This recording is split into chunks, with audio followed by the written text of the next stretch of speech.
माझे सहकारी अमर काळे, अमरभाऊ काळेंनी एक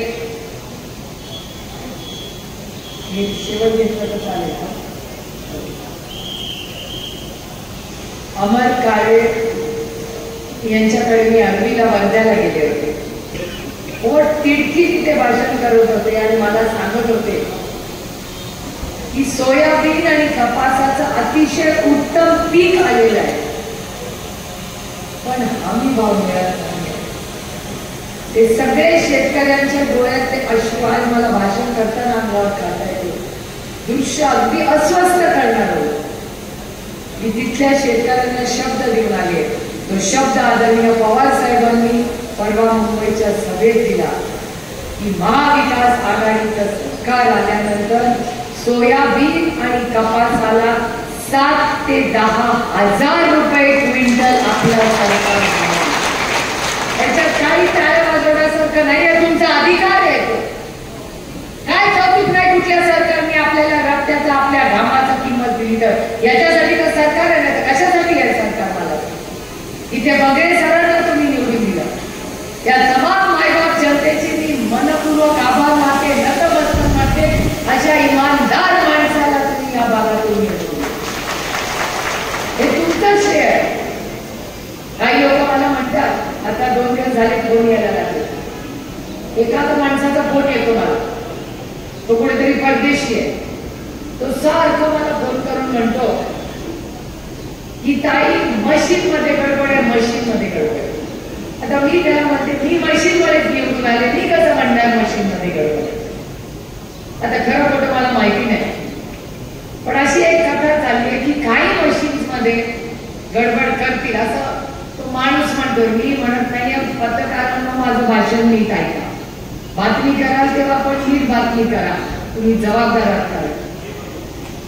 आणि ती एक बातमी सातत्याने त्या व्यक्तीचा, मी इथे बसल्यावर मला फोन आला होता, मी घेतला नाही. आता त्याच्यात कदाचित वाटत असेल. तो मला असं म्हणतो माणूस की हे 170 सीट घेतात ते म्हणतात, त्याने काहीतरी मिळत. माझा या गोष्टीवर विश्वास नाही का? माझा आज आहे इलेक्शन कमिशन आणि त्या सगळ्या प्रक्रियेवर विश्वास. ज्या मताने आपण बगरे सरांना निवडून दिलं त्याच्यामुळे माझा आजही त्या सगळ्या गोष्टींवर आजही माझा विश्वास. पण तुम्ही मला सांगा की बगरे सर तुम्ही 1.5 लाखांनी निवडून आला, 1,13,000 मतांनी तुम्ही निवडून आला. आणि ते दुसरं जे चिन्ह होतं 1,03,000 म्हणजे बगरे सरांचं नाव. हे खरे बगरे सर, हे खोटे बगरे सर जे दुसरी पास होते त्यांचंही नाव होतं, बरोबर. त्याच्यानंतर दुसरी ती काहीतरी पिपाणी होती आणि त्या पिपाणीमुळे 1,00,000 मतं. म्हणजे खरं तर बगरे सर तुम्ही रेकॉर्ड 2,00,000 मतांनी निवडून आला. एक कॉपी करून पास करणारे. आणि मी ना म्हणत ते कॉपी केलं. परवा या राज्यातले मोठे नेते माझ्यापेक्षा वयाने कर्तृत्वाने सगळ्यांनीच मोठे, त्यांनी परवा एक भाषण केलं. यांच्या चॅनलवर मी पाहिलं सगळ्यांच्या. ते असं त्या भाषणात म्हणाले की साताऱ्यामध्ये पिपाणी आणि तुतारी होती. जर पिपाणीची मतं तुतारीला बसली असती, हे मी म्हणत नाहीये, ते म्हणताय. पूर्ण दाखवर, हे माझं भाषण अर्धाने दाखवायचं की पिपाणी आणि तुतारी, जर पिपाणी आणि तुतारीमध्ये गडबड झाली नसती तर साताऱ्याला शशिकांत शिंदेच निवडून आले असते. ते म्हणतात मी कबुली केली. आणि माझे ते झाले DCM 1. DCM 1 म्हणजे माननीय आदरणीय देवेंद्रजी, ज्यांना प्रेमाने आजकाल देवा भाऊ म्हणतात. त्यांनी नाव बदललं असतं त्यांच्या सहकार्यांनी, त्यांनी देवा भाऊ म्हणतात. देवा भाऊंनी भाषण असं केलं की हो मी उपमुख्यमंत्री झालो, पण 2 पक्ष फोडून मी मुख्यमंत्री झालो. मला आश्चर्यच वाटलं. तुला देवा भाऊ तुमचेही उम्मीद नव्हती, कारण माझ्या देवा भाऊंकडून फार अपेक्षा होते. अरे विरोधात असला म्हणून काय झालं, चांगल्याला चांगलं म्हणलं पाहिजे. मी गडकरी साहेबांबद्दल चांगलंच बोलते, कारण का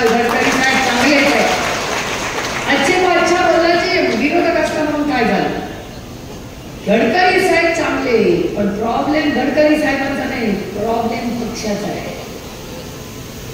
गडकरी साहेब चांगले असले तर मला वाटतं देवाभाऊ पण चांगला आहे. नंतर ध्यानात आलं की देवाभाऊ कॉपी करून पास झाला, 2 पक्ष मोडून उपमुख्यमंत्री झाला. असं कधी म्हणाल का? सॉरी हा बगरे सर, तुमच्या समोर हे बोलते, तुम्ही एक सुशिक्षित सर आहात, सरांच्या समोर कॉपीचं बोलते. रामकृष्ण हरी पांडुरंगा, सॉरी रे बाबा, मला माफ कर आणि तुम्ही पण माफ करा प्लीज.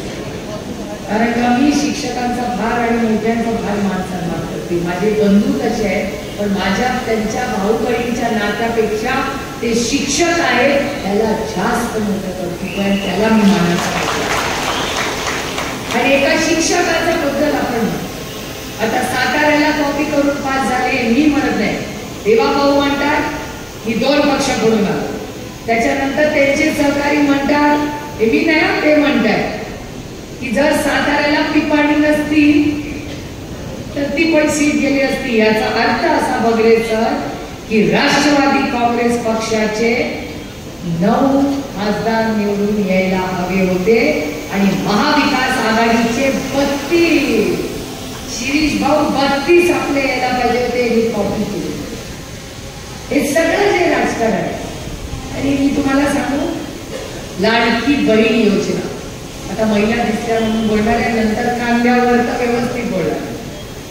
लाडकी बहीण, या राज्यात सगळ्यात लाडकी बहीण मी आहे.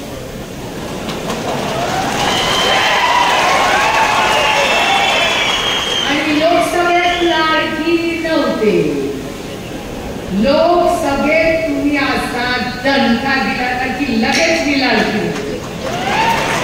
मला खरं सांगा, ही योजना लोकसभेच्या आधी का नाही काढली? बहिणी लोकसभेत लाडक्या का नव्हत्या? कारण काय, फक्त पत्राचं राजकारण करतात. 1500 रुपये देऊन तुम्हाला लाडकी बहीण योजनेचं नाव सुरू केलं त्यांनी. अहो, बहिणीवर प्रेम करून बघा, यांना नात्याचाच अर्थ कळत नाही. यांना वाटतं सगळी नाती पैशाने विकत घेऊन येतात. जर सगळीच नाती पैशाने विकत घेऊन असती ना तर माझे बगरे सर कधीच निवडून आले नसते. 50 खोके तुमचे एकदम ओके. इथे जे सगळे बसलेत ना या सभेमध्ये, या आमची सगळ्यात मोठी ताकद आमची इमानदारी आहे. याचा आम्हाला सारखा अभिमान आहे. आणि आमच्या महिला भगिनी पण. परवा एका पत्रकाराचा फोन आला, तुमचा लाडका पत्रकार आहे, मोठा दिल्लीवरून आलाय, नाव आता नंतर सांगेन. त्यांनी तर नाशिकवर असा बॉम्ब टाकलाय की राजकारणच बदलतात. त्याने एक पुस्तक लिहिलं, त्याच्यात काय लिहिलंय नाशिकबद्दल, नाशिकचाच उल्लेख आहे. नाशिकलाच सगळे भेटले आणि नाशिकमध्येच कोणीतरी कबुली दिली की हो आम्ही ईडीच्या भीतीने गेलो तिथे. आता तो विषय वेगळा, आता तो परत कधीतरी जास्त वेळ असेल तेव्हा बोले. पत्रकारांना समजलं काय, पुस्तक वाचलं का नाही माहिती नाही, मी वाचलंय. कोणाला मराठीत वाचायचं असेल तर मला सांगा, मी ट्रान्सलेशन करून घेतलंय, परमिशन घेतली लेखकाची, मला दिन कधी हवं असेल. पण हा प्रश्न असा आहे की बहीण लाडकी कधी झाली? जेव्हा लोकसभेचा रिझल्ट आला. 1500 रुपये त्यांनी सुरू केले. भाऊ बहिणीचं नातं ते विकत घेता येत नाही. त्यांचा प्रॉब्लेम असा आहे की त्यांना नातं, प्रेम आणि व्यवसायाचं अंतरच कळत नाही. 50 मोठे एकदम मोठे ते विकले गेले म्हणून भाऊ बहिणीचं पवित्र नातं विकत घेता येत नाही. आणि 1500 रुपयाला तर नाही, काय किंमत लावली हो आमच्या नात्याची? अशी कोण किंमत लावतं नात्याला? अहो, मागितलं असतं तर सगळं देऊन टाकलं असतं. काय मोठं आई वडिलांनी मेंदू दिला, हात पाय दिले, सगळं शाबूत आहे. शून्यातून विश्व उभं केलं की नाही? ते 80 वर्षाचा योद्धा रोज काल तर सभा बाबासाहेबांनी हात काढली. काल रात्री माझं भांडण झालं त्यांच्याशी. 7 सभा केल्या त्यांनी, 7. विधानात आवाज चढवलाच काल. म्हणलं काय चाललंय? ते म्हणलं तो गवास. मला आमचा विषय संपला. आता 7 सभा करूनच आले होते, आता उपयोग काय मी भांडण करून राहिले. पण हे कशासाठी लढताय? ते मुख्यमंत्री होणार नाही, ते स्वतः सत्तेत बसणार आहे. त्यांना काही नकोय हो, त्यांना एवढंच हवंय की चांगली सत्ता येऊ दे आणि माझ्या कांद्याच्या शेतकऱ्याला त्याचा हक्काचा हमी भाव मिळू दे. आणि या प्रत्येक महिलेला स्वाभिमानाने ती उभं राहायला पाहिजे. तिच्या कर्तृत्वाला, तिच्या निर्णय प्रक्रियेसाठी आदरणीय पवारसाहेब लागलेले. आणि मी तुम्हाला शब्द देते, माझी सगळ्यात मोठी लढाई भारतीय जनता पक्षाबरोबर कांद्यावरच झालेली. आणि माझं म्हणणं आहे, मी त्या पियुष गोयलांची भांडण करून करून थकले. बगरे सर, तेव्हा तुम्ही इथे होता, माझ्या आता संगतीला उभे राहिला आणि आज ताकदीने जेव्हा जेव्हा बगरे साहेब उभे राहतात तेव्हा ते कांद्याचाच प्रश्न सातत्याने मांडतात. आम्ही एकत्र काम करतो म्हणून मी म्हणत नाहीये, आम्ही लोकप्रतिनिधी आहोत. पक्षाचा जरूर आदर झाला पाहिजे, पण पक्षाबरोबर ज्या लोकांनी आम्हाला निवडून दिलं त्यांच्यासाठी त्यांचा आवाज म्हणून आम्ही दिला जातो. कोण आहे बगरे सर? बगरे सर दिंडोरीचा आवाज आहे. 23 लाख लोकांचा आवाज म्हणून तुम्ही त्यांना दिलेला जातो. जरूर का नाही त्यांचं मत असावं, जे काय त्यांचं मत असेल ते जरूर सातत्याने तिथे मांडतात. शिक्षणाबद्दल मांडतात, कांद्याबद्दल तर सगळ्यात मोठी बोलतात. आणि माझं सगळ्यात मोठं भांडण भारतीय जनता पक्षाच्या पियुष गोयल बरोबर झालं असेल तर ते कांद्याच्या भावावर. काय गरज होती कांद्यावर टॅक्स लावायची मला सांगा. आणि एवढा नाही, 40% टॅक्स. मला सांगा, हे सारखं ते पाकिस्तानच्या विरोधात बोलतात. पाकिस्तानमध्ये कांद्याला टॅक्स नाही. पाकिस्तानचा कांदा जगामध्ये गेला, पण माझ्या कष्टकरी नाशिकच्या कष्टकरी शेतकऱ्यांचा परदेशात जाऊ नाही शकला, कारण 40% टॅक्स हे पाप कुणाचं आहे तर ते त्या भारतीय जनता पक्षाचं आहे. आणि याच्यासाठी आम्ही लढलो आणि लढलंच पाहिजे. अहो, त्याच्यात कौतुक काय? त्याच्यासाठीच तर आम्ही आहोत ना. कशाला तुम्ही आम्हाला मतदान करता? याच्यासाठीच तर तुमचा आवाज म्हणून दिली जातो. आणि कांद्याच्या या शेतकऱ्यावरचा अन्याय आणि इथले बाकीचे लोकप्रतिनिधी, स्थानिक लोकप्रतिनिधी सगळे उभे राहिले तर सरकारसाठी आणि काय म्हणे की आम्ही विकासासाठी गेलो. कसला विकास? कुणाचा विकास? तुमचा स्वतःच्या घराचा विकास. इथे माझ्या शेतकऱ्यांचे अशी वेळ दिसले नाही. आणि आमच्या नाशिककरांनी असा डंका दिला ना, बरोबर खासदारीला सुपडा साफच करून टाकला त्या भारतीय. हा वैयक्तिक माझी लढाई त्यांच्याशी नाही आहे, पण त्यांच्या धोरणाची माझी लढाई आहे. आजही काय आहे कांद्याची परिस्थिती? का नाही सोयाबीनला भाव देत? का नाही दुधाला भाव देत? का नाही कपासाला भाव देत? का नाही माझ्या या शेतकऱ्याला ते न्याय देत? काय अडचण आहे? 20-40 हजार कोटी रुपयाचे रस्ते करायला यांच्याकडे पोहोचले. आदरणीय महाविकास आघाडी आपल्या उद्धवजींचा पक्ष फोडला. किती पैसे? 50 कोटी. एकदम ओके म्हणता ना तुम्ही. 50 गुणिले 40 किती रुपये झाले? 50 कोटी एका आमदाराला. 40 आमदारांना 50 कोटी दिले. किती पैसे झाले? पुरुषोत्तम म्हणतोय 2000 कोटी रुपये. पुरुषोत्तम तेच 2000 कोटी जर माझ्या या कष्ट करणाऱ्या किसान सगळ्या महाराष्ट्रातल्या शेतकऱ्यांना दिले असते तर यांच्या घरात सरसकट कर्जमाफी झाली नसती का? अहो, कर्जच राहिलं नसतं, तुम्ही सरकारला पैसे दिले. कांद्याला काय आम्ही भाव देऊ शकत होतो? सोयाबीनला भाव, दुधाला भाव देऊ शकत होते नाही. 2000 कोटी रुपये किती होता तो? बाबा रे, मला माहिती पण नाही किती शून्य आहे त्याच्यामध्ये. कांदा नाफेड मोठा भ्रष्टाचार, आयात सुरू आहे, निर्यात शुल्क माफ झालं पाहिजे. ठेकेदार, अरे बापरे, ही चिठ्ठी बघा, फार इंटरेस्टिंग आहे.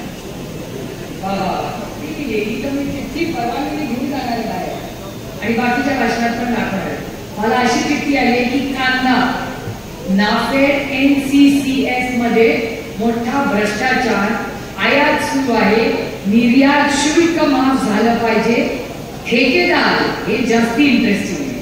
ठेकेदार गोल्डन गँग खरेदी करते. गोल्डन गँग कोण आहे?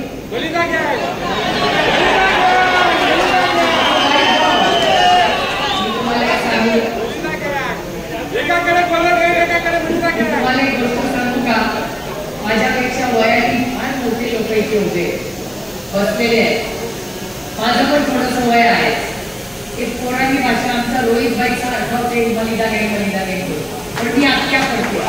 त्याच्यामुळे आख्याला थोडंसं वयाची मर्यादा, महिला असल्याची मर्यादा घेऊनच भाषण करायला लागतं. त्याच्यामुळे मी बाई मलिदा गँग वगैरे बोलत नाही.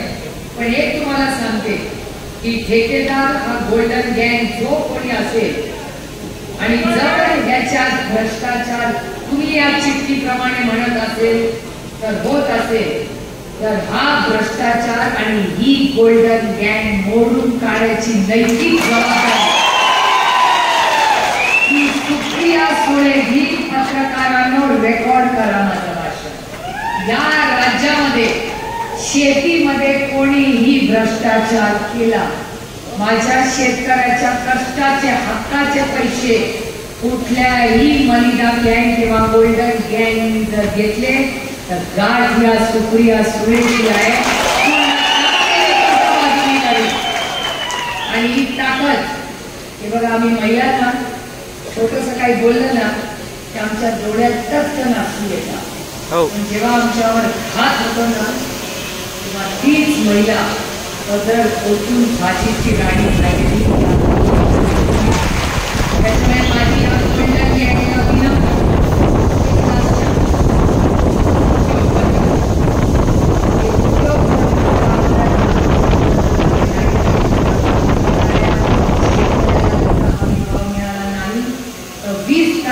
इलेक्शन झाल्या बगरेकर आणि मी अमरण उपोषणाला तुमच्यासाठी बसू।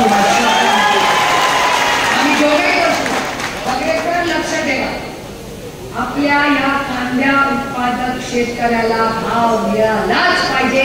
त्याच्यात भ्रष्टाचार असेल तर या पत्रकाराला घेऊन जा, स्टिंग ऑपरेशन करा आणि कळू दे देशाला काय भ्रष्टाचार चाललाय या गोल्डन गँगचा। कोणी गोल्डन गँग देवा लागतो। आता चिठ्ठी आली पत्रकारांना, तुम्ही पण जरा शोध चला पोरांनो, तुमच्या तर पुस्तकातून बघून जरा माहिती काढ कोण आहे गोल्डन गँग। अगं बाई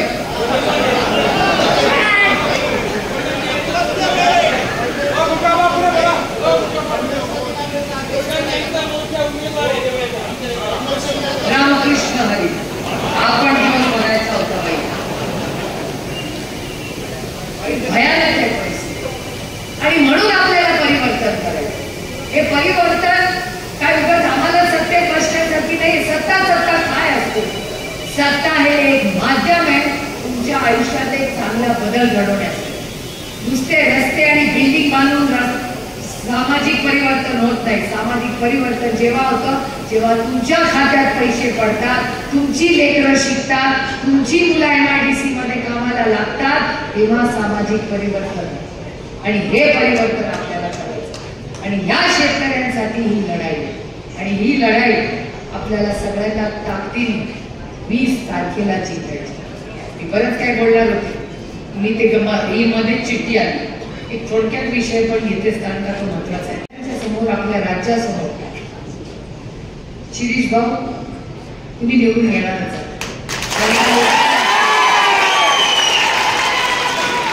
आणि नाशिकचे लोक म्हणजे आज मी वगैरे सर आणि मी एकत्र काम करतो म्हणून कौतुक, कारण माझी विनंती आहे या गोष्टीवर टाळ्याही बसू, कारण आपण सगळे विसरून गेले की इमानदार असणं ही आजकाल मोठी पदवी झाली आहे। अहो इमानदार असलंच पाहिजे। त्याच्यामुळे शिरीष भाऊ माझ्या तुमच्याकडूनही काही अपेक्षा, माझी अपेक्षा आहे की तुम्ही निवडून आल्यानंतर पहिला तुमचं कर्तव्य असेल की या प्रत्येक मतदाराला ही मलिदा नाही की काय गोल्डन गँग मोडून काढण्याची जबाबदारी तुम्हाला, माझ्या इथे बसलेल्या प्रत्येक शेतकऱ्याला त्याच्या हक्काचा हमीभाव द्यायची जबाबदारी तुम्हाला घ्यावी लागेल आणि माझ्या इथे बसलेल्या प्रत्येक महिलेला आपलं सरकार नुसती लाडकी बहीण म्हणणार नाहीये, तिला महालक्ष्मी म्हणून तिचा मान सन्मान करायचे आणि तिला तिच्या अकाउंटमध्ये 3000 रुपये टाकणार आहे। त्यांची जबाबदारी तुम्हाला घ्यावी लागेल आणि ही नुसती जबाबदारी नाही, नुसते पैसे देऊन आम्हाला वोट करा असले उद्योग आम्ही करत नाही। अहो नाती पैशाने नाही होतो, दिल से त्याला मन असावं लागतं, त्यांना मनच नाही, काय अपेक्षा करायची त्यांच्याकडे। पण माझं म्हणणं आहे की ह्या राज्यामध्ये परवा मी भाषण ऐकलं, कोण काय त्यांचं नाव धनंजय माडिक हे राष्ट्रवादी काँग्रेस पक्षात होते, अतिशय सुसंस्कृत चांगला माणूस, पण संगत बदलली आणि प्रॉब्लेम झाला। म्हणून आई म्हणते ना की मित्र मैत्रिणी चांगले असले पाहिजे. हे मला आता कळलं आयुष्यात की संगत चांगली असणं का महत्वाचं असतं. आपल्याकडे होते तेव्हा कोल्हापूरचे उत्तम खासदार होते. आता भारतीय जनता पक्षात गेले आणि परवा आता बायकांनाच दमत घेतली आणि काय भाषण केलं की जी महिला 1500 रुपये तिला सरकारकडून मिळतात ती जर काँग्रेसच्या सभेला गेली तर तिचे फोटो काढा.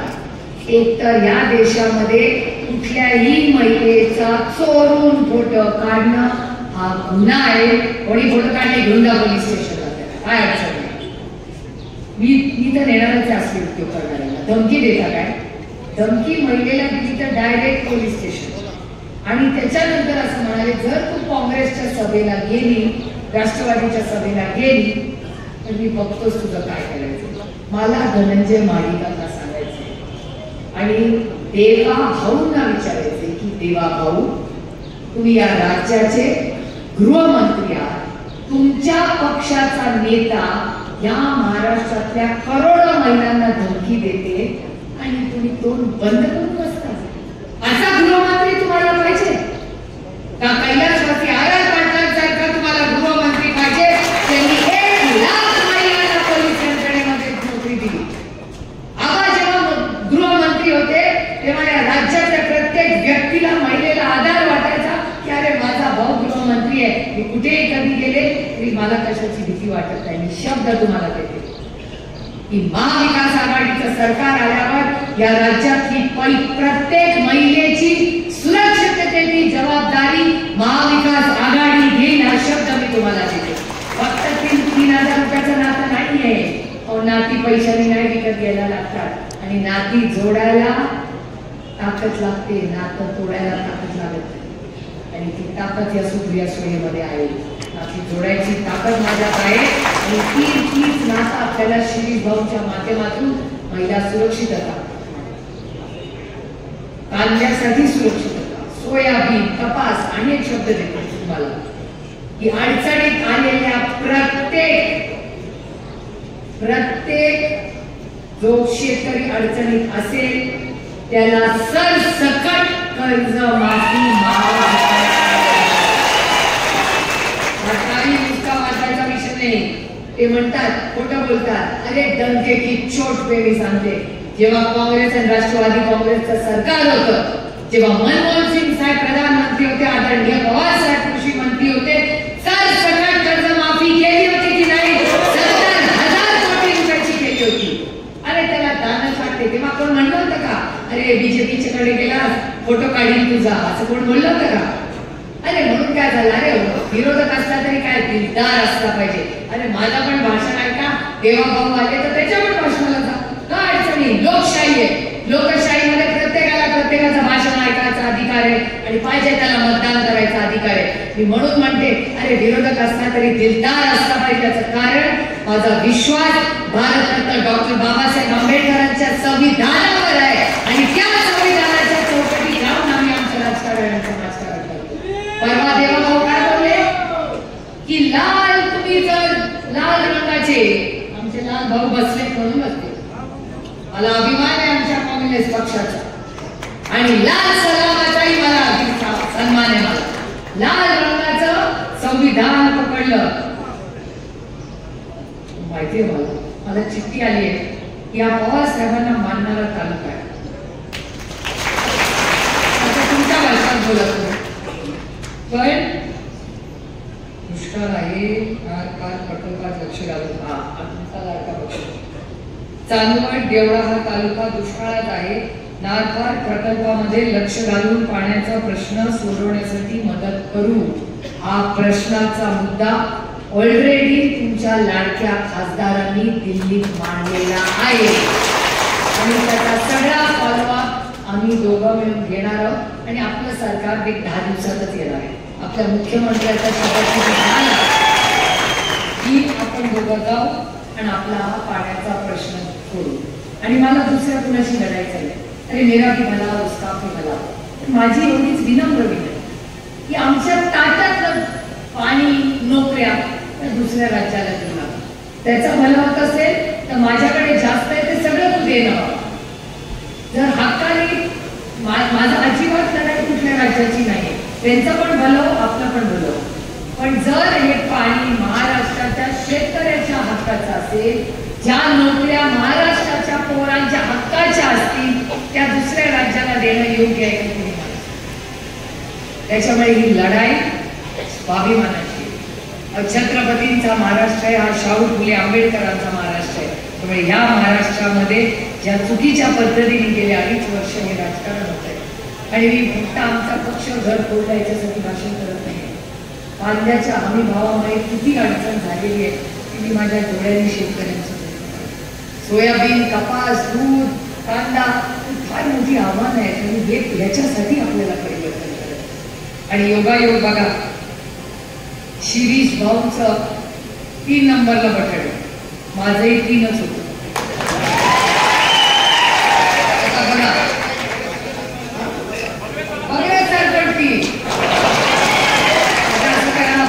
सर्टिफिकेटचं बोला, बाकी सगळं ठरलंय. आता तुम्ही विचार करा, अमोल बोलले पण आता योगायोग बघा कसं.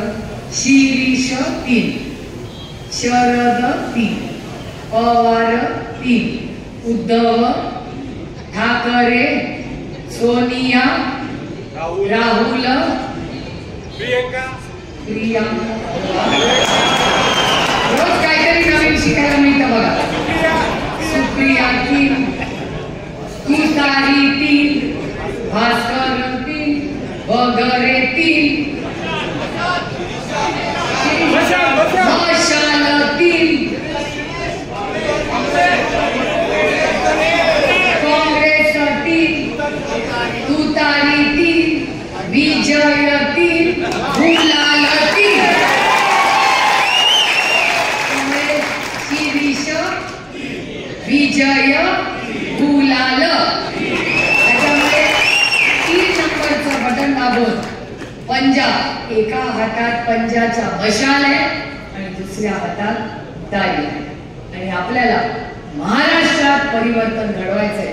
आपण सगळ्यांनी या संघर्षाच्या काळात आदरणीय पवार साहेबांनी जी साथ दिली त्याबद्दल मी तमाम नाशिककरांच्या समोर नतमस्तक होऊन आपण सगळ्यांनी 20 तारखेला शिरीष भाऊंना मतदान करून या भागाचा लोकप्रतिनिधी आपली सेवा करायची संधी द्या, एवढीच विनम्र विनंती करून आपली रजा घेते.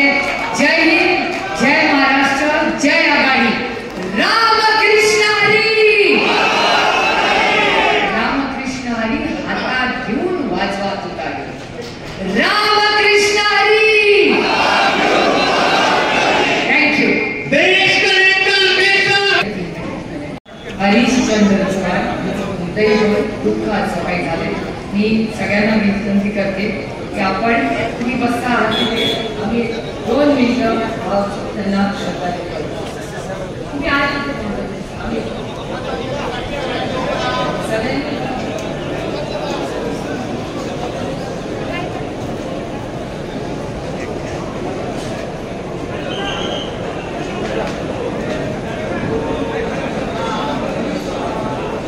ओम शांती. आणि काय नेमकं त्याचं कृपया सर्वांनी या ठिकाणी थांबायचं आहे.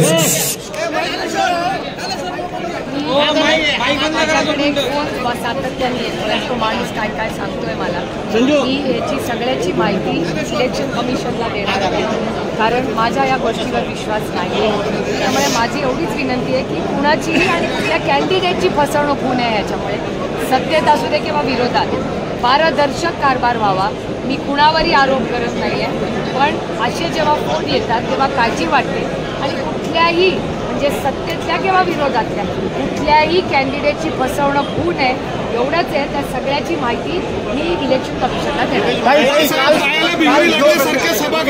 काल ज्योती वाघमारेंनी असं सांगितलं, ज्योती वाघमारे असं बोलल्या की बॅगा तपासणीचा सिलसिला सुरू झाला आहे.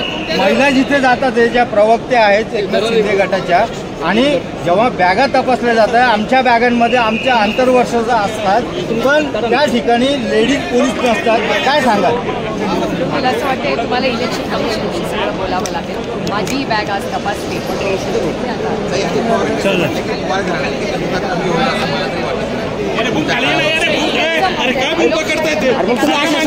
थोडेफार दुसऱ्याला काय दोन नाही का? आणि हे इलेक्शन आमच्या कुटुंबाचं नाहीये, एक वैचारिक लढाई आहे महाराष्ट्रावर होणाऱ्या अन्यायाच्या विरोधात. आणि मी माझ्या कुटुंबासाठी लढत नाहीये, मी महाराष्ट्राच्या मायबाप जनतेसाठी लढते. या भागातल्या शेतकऱ्यांना हमी भाव मिळत नाहीये याच्यासाठी लढते, महिलांसाठी लढते, कारण का महिलांवर आघात मिळत आहे, महागाई, बेरोजगारी आणि प्रचंड भ्रष्टाचार याच्यासाठी मी लढते. घरातला घरात हो, घरातला काय संबंध यायचा आहे? आम्ही राजकारणात आमच्या घरासाठी नाही आलो, आम्ही राजकारणात या राज्यातल्या मायबाप जनतेची सेवा करण्यासाठी आलो. अनेक उमेदवारांकडे म्हणाले की अदानींसोबत बैठकीत शरद पवार देखील होते, काल कबुली दिली की शरद पवार. हा प्रश्न तुम्ही अजित पवारांना विचारा. मी पहिल्याच दिवशी म्हणले होते की मला हे झालेलं माहिती नाही आणि त्यांनीच स्टेटमेंट केलंय, त्यांनीच यू टर्न केलाय. दोन्ही प्रश्न त्यांनाच विचारा, माझा काय संबंध आहे? पहिले साहेब असं म्हणायचे की माझ्यानंतर सुप्रियाकडे लक्ष द्या, मात्र आता थेट नागपूरकडे लक्ष द्या. मी स्वतः मुलासारखा आहे, त्यामुळे माझ्याकडे लक्ष का देत नाही असं अजित 4 वेळा कुणाला उपमुख्यमंत्री केला, मला का रोहितला का युगेला?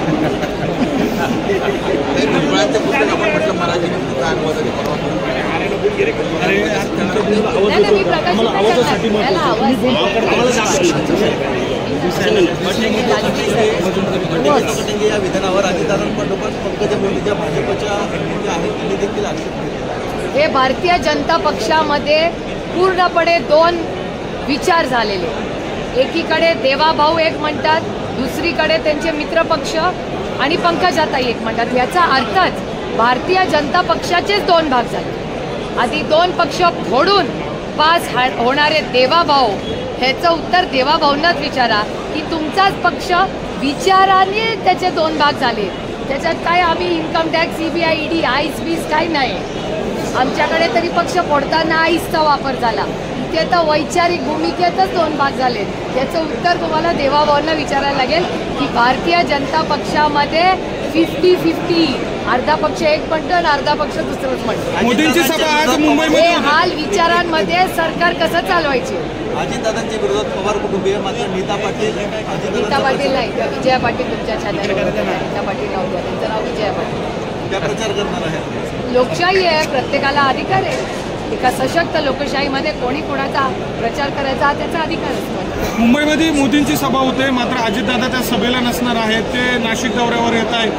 कुठल्याच अजित पवारांच्या पक्षातले नेते मला नाही बाबा माहिती, मेरा पूछो, दुसरे काही घर में मुख्यमंत्री नाव नंतर आधी विरोधी पक्षनेता कोणी जाहीर करावं, बाळासाहेब थोरात. रामकृष्ण